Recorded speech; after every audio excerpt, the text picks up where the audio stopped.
Hi everyone, welcome to Weekly Insider, The Road to Edoverse, Chapter 106. So first of all, I'd like to welcome Tokugawa-san, Yeah. please. Yes. Okay. Thank you, Mitsushi-san. I would like to remind all of you that this year is the quadricentennial of the Kang-e. How would you call it? The Gengo. So, after Meiji, it's the reign of each emperor, but before that, the title of the years could be decided by the shogunate pretty much at will. But anyway, 1624 was the first year of Kang-e, which means that eternal, not generosity, eternal tolerance or something. And after that, in the second year, the temple, which is now where six shoguns rest, sleep, was the temple Kangeiji was built, and also the Toshogu shrine in the Ueno was built in 1625. And in 1626, the then emperor Go-Mizuno, whose empress was the daughter of the second shogun Tokugawa Hidetada, visited the Nijo Castle, or the shogun's castle in Kyoto. So let me think about those years. Now, you see, many people think that Kang-e is like the beginning of Edo or Tokugawa culture. But I went to Kyoto. I was also the special honorary master of Nijojo now, appointed by the Kyoto city government. So I had the opportunity to look at this great pictorial screen, Byobu-e, of this Kang-e Gyoko, the imperial visitation to Nijo Castle of 1626. And then you look at it, what's interesting is that so there are processions of all the samurai, the shogun, the daimyo, and then there is the procession of the emperor and all the court nobles. But you look at the people, all the spectators, and it's pretty wild. So it is as if they're watching sumo or kabuki. Some of the people are half naked in very expensive seats built just for the purpose. And then, there was no one on the second floor. The second floors of the buildings facing the thoroughfares were all shut because you don't want people looking down upon the emperor or the shogun. But the people seem to be very free. So, in the third shogun's reign, as much as it is the beginning of the Tokugawa culture, it seems more to be the end of Momoyama culture, when people were more free, but society was more chaotic. And you could feel that chaotic energy in this Nijojo Gyoko's Byobu, the picture screen of the imperial visitation to Nijojo Castle. So, and then, so for a real Tokugawa culture to begin, society had to be thoroughly pacified and people having forgotten the turbulent times, the warring states and Azuchi and Momoyama years. And that took 3/4 of a century, roughly 75 years. And then the interesting thing, that will be the Genroku period.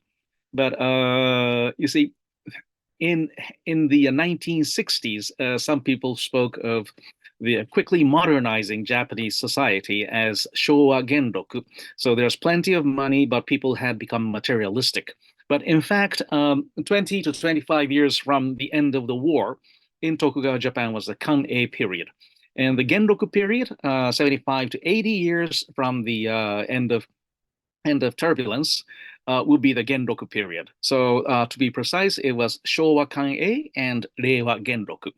And so it's about yes, this is about and it's very funny that this turns out to be the quadricentennial of the Kang-e period, which gave me these thoughts. Okay, so that'll be enough for this week. Thank you, Mitsushi-san, and see you next week. Thank you, Tokugawa-san. Next, I'd like to welcome Martin, please.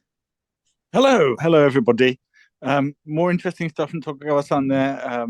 Looking forward to hearing about the shifting tides of the rulership of Japan in future episodes. in terms of the current tides within Japan, we've got the Bank of Japan looking to have some interest rates for the first time. We're going to move away from negative interest rates. So that might happen this weekend. It might happen at the end of April. We're not sure yet, but that's definitely a positive sign. I think this kind of stagflation era should be coming to an end soon, and lots of people within the business community in Japan are asking, how long do we have to keep up with this deflation? So hopefully it's a turnaround. We're out of a recession now in Japan, and that's definitely going to bode well for the Edoverse. The other thing in the news that I think is interesting is the launch of Grok, Elon Musk's AI, after the spectacular failure of Gemini, Google's effort, which I mentioned not last week, the week before. Now X has one, and it's open source for certain people. Previously, it was just for premium members of X, formerly known as Twitter. But now it's even more open, so lots of people are going to be playing around with it, and hopefully there'll be some healthy competition for OpenAI, which has a huge market share at this point, which I don't think is healthy. But yeah, they're my points for this week. So back over to you, Mitsushi-san.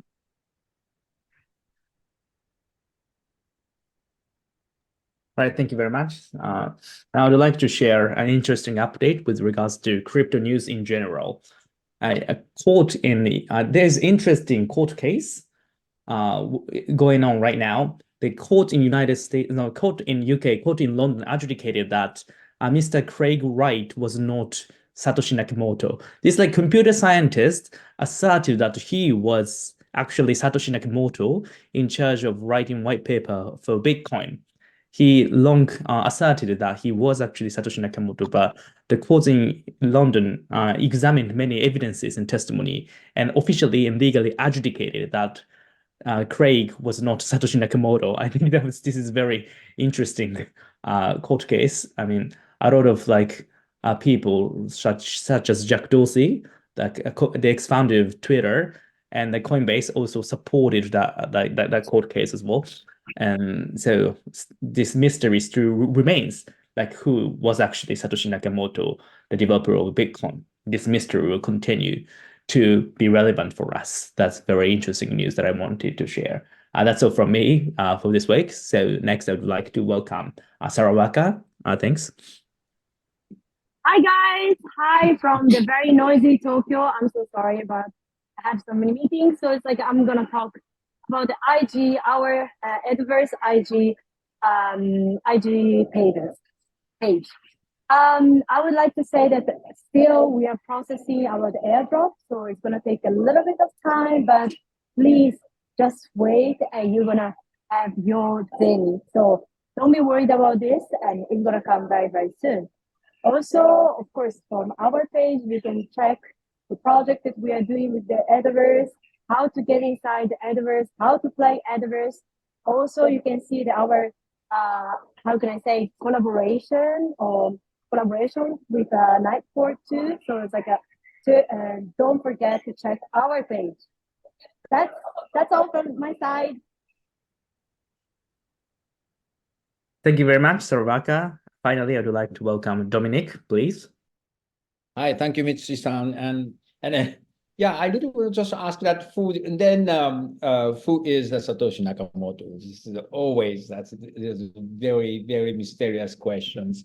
And then yeah, so our revolution was really started from him actually in 2008, and I'm so impressed his white paper. And then, so real peer-to-peer world is coming in the future. And then now it's all the government actually, they're fixing up and then try to make some, so they try to just regulate, how to just settle down that it is blockchain infrastructure. So, but it's going to be actually in the future, including Metaverse.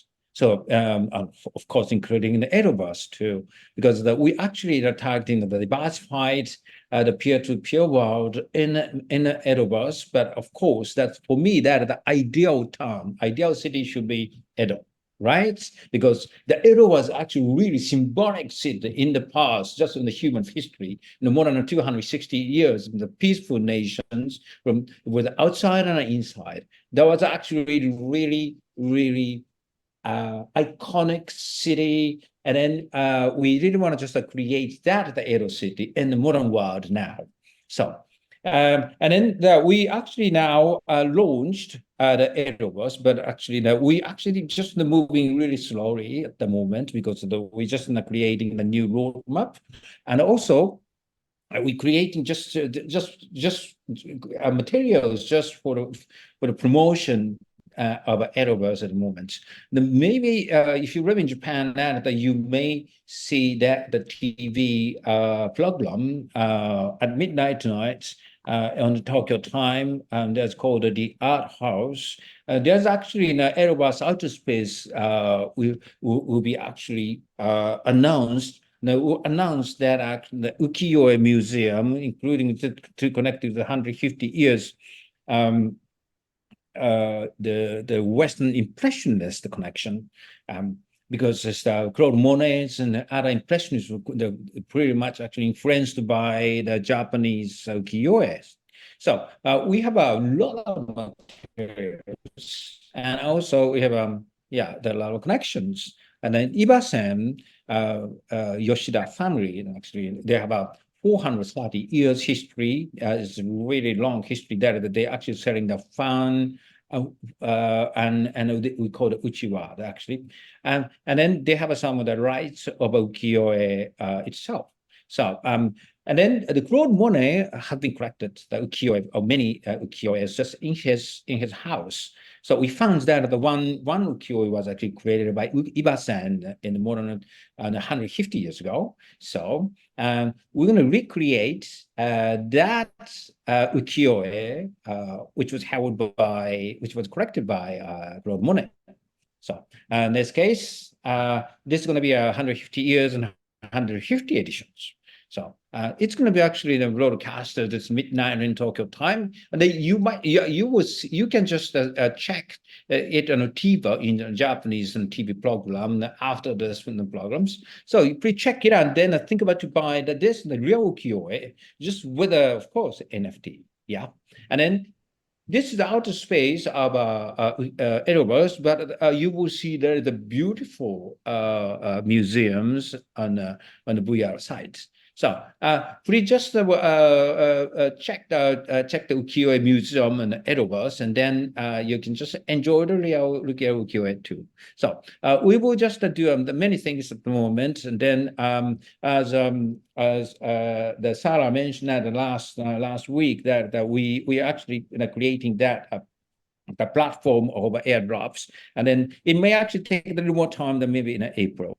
So it just actually everything is just proceeding. Of course, it might be a little slow, but it takes a little time. But please wait for a little while and then enjoy Edoverse. Thank you. Thank you, Dominic. That's all for today. Thank you very much. See you next week. Bye bye.